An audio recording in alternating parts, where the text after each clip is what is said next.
নমস্কার বন্ধুরা, ইলুর রান্নাঘরে সবাইকেই স্বাগত। বন্ধুরা, অন্যান্য দিনের মতো আজও চলে এসেছি একটি দুর্দান্ত রেসিপি শেয়ার করব বলে। তো রেসিপিটি আপনারা প্রথম থেকে শেষ পর্যন্ত দেখতে থাকবেন, আশা করি খুবই ভালো লাগবে আর সবটাই বুঝতে পারবেন, আর আপনাদের কিন্তু এটা কাজেও লেগে যাবে। আর এই রেসিপিটা বানানো খুবই সোজা। আমি লাউ দিয়ে খামি পিঠা বানিয়ে দেখাবো। তো এই রেসিপিটা ছোট বড় তো সবাই মজা করে খাবে, আর বারবার কিন্তু রিকোয়েস্ট করবে বানিয়ে দেওয়ার জন্য। তো আমি বাজারে এখন যাব না, আমি আমাদের বাড়িতেই লাউ আছে, আমি লাউটা এখন কাটতে যাচ্ছি।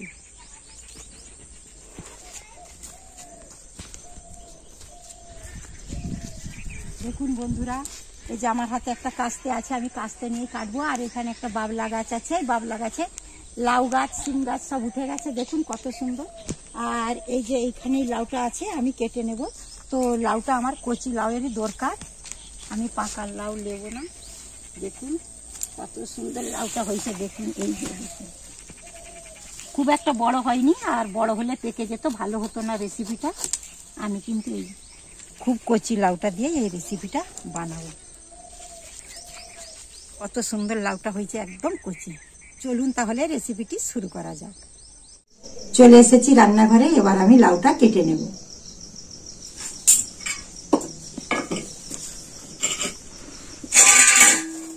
দেখুন বন্ধুরা, আমি এই যে লাউটা নিয়েছি, এটা একদম কচি। আর আমি যে রেসিপিটা করব এতে কিন্তু আমার একদম কচি লাউয়েরই দরকার। আমি এখন এটা কেটে নিচ্ছি। দেখুন একটু বিচেই হয়নি, আর খুব কচি লাউ। আমার এই আধটা হলেই হয়ে যাবে, আমি ওটা আর নেব না।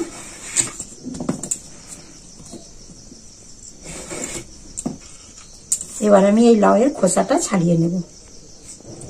এই লাউ গাছ থেকেই তুলে এনেছি, এটা এইভাবে করে কেটে নেব। বাকিটা আমি এইভাবেই ছাড়িয়ে কেটে নেব। এটা আমি ধুয়ে নিয়ে চলে এসেছি, এবার এটা আমি কুড়ুনির সাহায্যে কুড়ে নেব।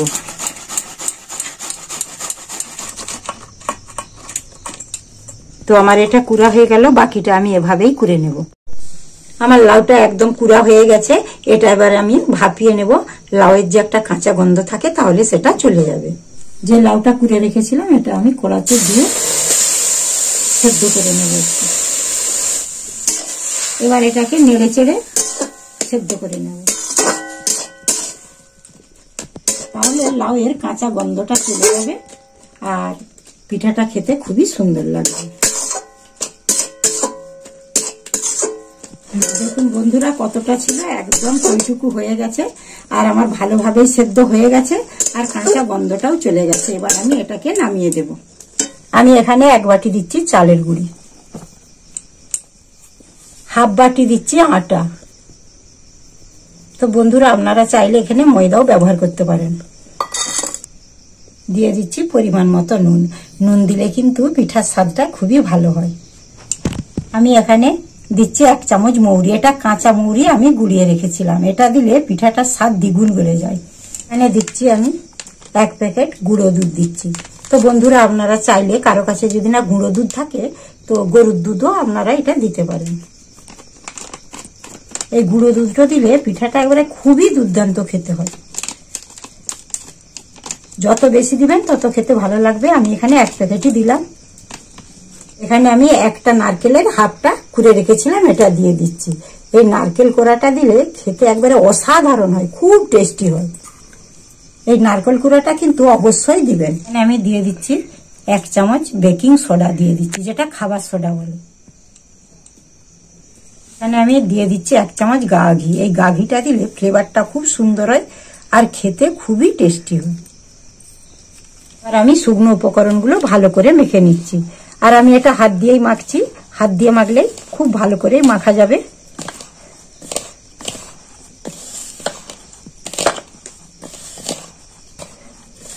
আমার শুকনো উপকরণ খুব ভালো করেই মাখা হয়ে গেছে।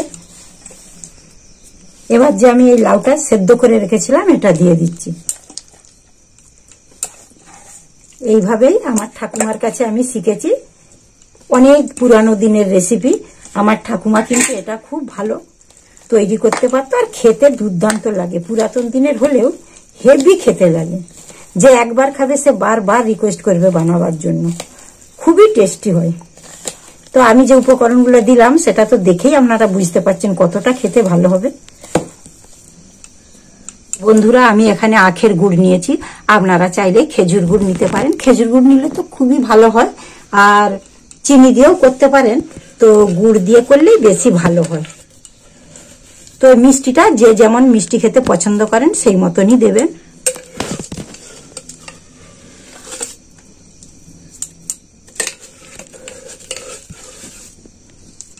আর দেব না। এবার আমি এটাকে হাত দিয়ে খুব ভালো করে মেখে নেব, একদম চটকে চটকে ভালো করেই মেখে নেব। খুব বেশি একটা জল লাগবে না, কারণ লাউয়ের মধ্যে তো জল ছিল, তো যতটা লাগবে আমি ততটাই দেব। এই যে খামিটা করছি, এই খামিটা কিন্তু খুব পাতলাও হবে না আর খুব শক্তও হবে না, ঠিক মিডিয়াম রাখতে হবে।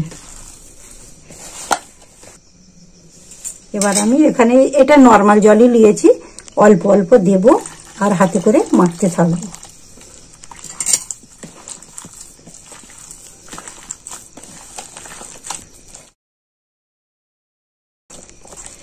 দেখুন আমার একদম এই খামিটা রেডি হয়ে গেছে। দেখুন ঠিক এই রকম হবে, যেমন আমরা কেকের ব্যাটার গুলি সেই রকমই হবে।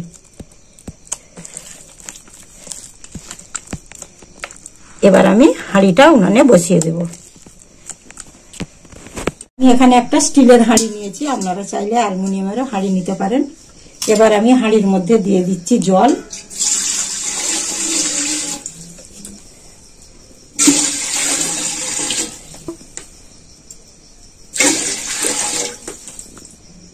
আমি এখানে 4 মগের মতো জল দিয়ে দিই। দেখুন বন্ধুরা, আমি একটা এরকম সাদা কাপড় নিয়েছি, আর আপনারা চাইলে এরকম সাদা কাপড়ই নেবেন, রঙিন নেবেন না, তাহলে রং উঠে যেতে পারে। এইটা আবার আমি হাঁড়ির মুখে দিয়ে দেব এইভাবে। আমি এটাকে খুব ভালো করে টাইট করে বেঁধে দেব।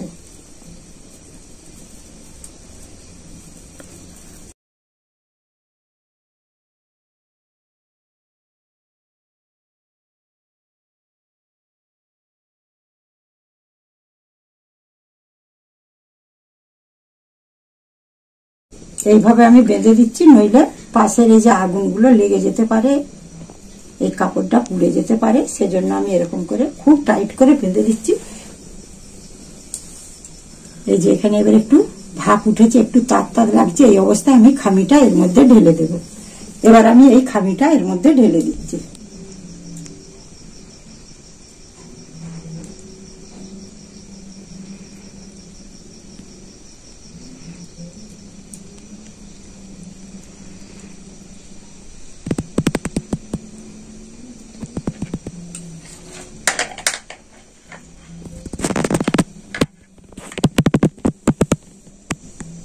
এটাকে আমি এইভাবে সমান করে চালিয়ে দেব।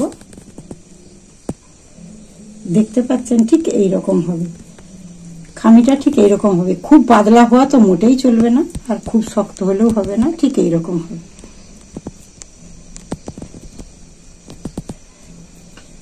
তো এবার আমার এটা দেয়া হয়ে গেছে। এবার এটা আমি এইভাবে ঢাকা দিয়ে দিচ্ছি, দিয়ে আমি কিছুক্ষণের জন্য জাল দিয়ে এটা ভাপিয়ে নেব। এবারে কতক্ষণ জাল দিতে লেগেছে সেটা আমি ভাপানোর পর আপনাদেরকে বলে দেব।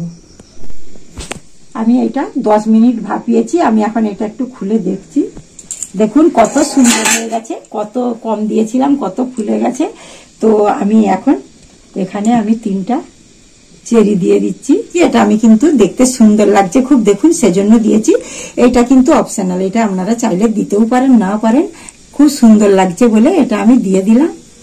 দেখুন কত সুন্দর লাগছে। আগে যদি দিতাম তাহলে কিন্তু এটা ঢুকে যেত পিঠার মধ্যে, ওই জন্য আমি 10 মিনিট ভাপি রাখার পর আমি এটা দিলাম। দিয়ে আমি আবারও এটাকে ঢাকা দিয়ে দেব। কিছুক্ষণ আবার আমি ভাপাতে থাকবো। এবার আমি ঢাকাটা খুলে দেখছি। দেখুন বন্ধুরা কত সুন্দর ফুলেছে, দেখুন একদম কত সুন্দর ফুলে গেছে, কত ছোট দিয়েছিলাম দেখুন। তো বন্ধুরা আমি একটা কাঠির সাহায্যে দেখছি হয়েছে কিনা। দেখুন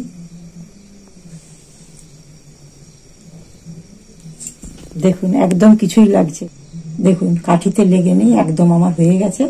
আর এটা আমার হতে 30 মিনিট সময় লেগেছে। তো এবার আমি এটাকে ঠান্ডা করতে দিয়ে দেবো, তারপর ফিরে এসে দেখাচ্ছি। দেখুন বন্ধুরা, আমার একদম ঠান্ডা হয়ে গেছে। এবার আমি এটা এই প্লেটে ঢেলে নেব। দেখুন এটা কত সহজেই ছেড়ে যাচ্ছে, দেখুন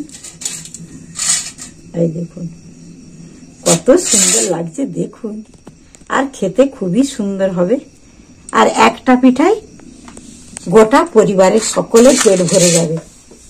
দেখুন এইভাবে যদি বানিয়ে যদি বাড়ির সবাইকে খাওয়ান, সবাই তো খুশি হয়ে যাবে আর তারা আপনার প্রশংসায় পঞ্চমুখ হয়ে যাবে। দেখুন কত সুন্দর কালারটা লাগছে দেখুন।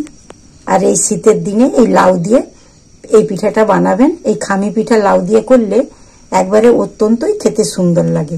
আমাকে পুরাতন দিনের রেসিপি বানাতেও ভাল লাগে আর খেতেও ভাল লাগে। দেখুন কত সুন্দর লাগছে। আর এখন তো গ্রামে তো লাউয়ের ছড়াছড়ি। আর শহরের বন্ধুদেরকে বলছি, শহরেও কিন্তু বাজার গেলেই কিন্তু লাউ পাবেন। আর লাউ কিন্তু একটি শরীরের পক্ষে খুবই উপকারী। এটা কিন্তু একদম পেট ঠান্ডাও রাখে আর শরীর খুব ভালো রাখে। এইটা বানিয়ে অবশ্যই খাবেন, তারপর আমাকে কমেন্টে জানাবেন। একটু আপনাদেরকে কেটেও দেখাচ্ছি দেখুন।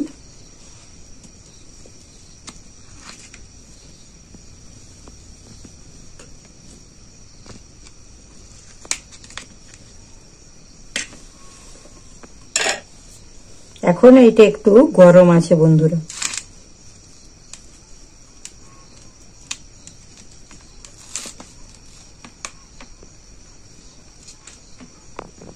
দেখুন বন্ধুরা কত সুন্দর লাগছে দেখুন। দেখুন একদম নরম তুলতুলে। এখন একটু গরম আছে, ভাপ উঠছে দেখতে পাচ্ছেন। এটা ঠান্ডা হয়ে গেলে আরো সুন্দর লাগবে। দেখুন এইভাবে বানিয়ে খাবেন আর সবাইকেই খাওয়াবেন। দেখুন আর আমার রেসিপিটি কেমন লাগলো অবশ্যই কমেন্টে জানাবেন। তো বন্ধুরা, আমার লাউ দিয়ে খামি পিঠা রেসিপিটা কেমন লাগলো আমাকে অবশ্যই কমেন্টে জানাবেন। আমি এখন একটু খেয়ে দেখি, না খেলেই নয়, একটু খেয়েই দেখি।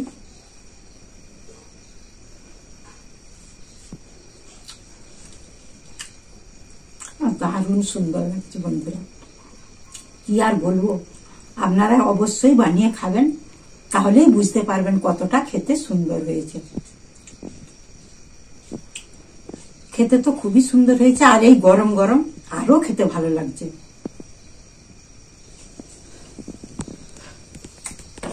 এই পিঠাটা কিন্তু 3-4 দিন রেখে খেতে পারবেন, কোনো ফ্রিজে রাখার দরকার নেই, এমনিতেই রেখে খেতে পারবেন।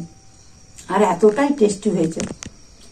এটা 1 পিস 2 পিসে মন ভরবে না, মনে হয় 5-6 পিস খেয়ে নি, এতটাই খেতে ভালো লেগেছে। তো বন্ধুরা, আমার ভিডিওতে একটা লাইক করবেন আর প্রচুর প্রচুর শেয়ার করবেন। আর যে বন্ধুরা আমার চ্যানেলটিকে সাবস্ক্রাইব করেছেন তাদেরকে অসংখ্য ধন্যবাদ।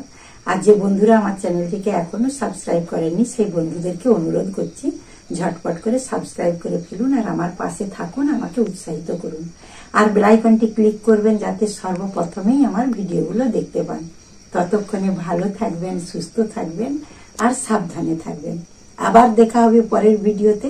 টাটা।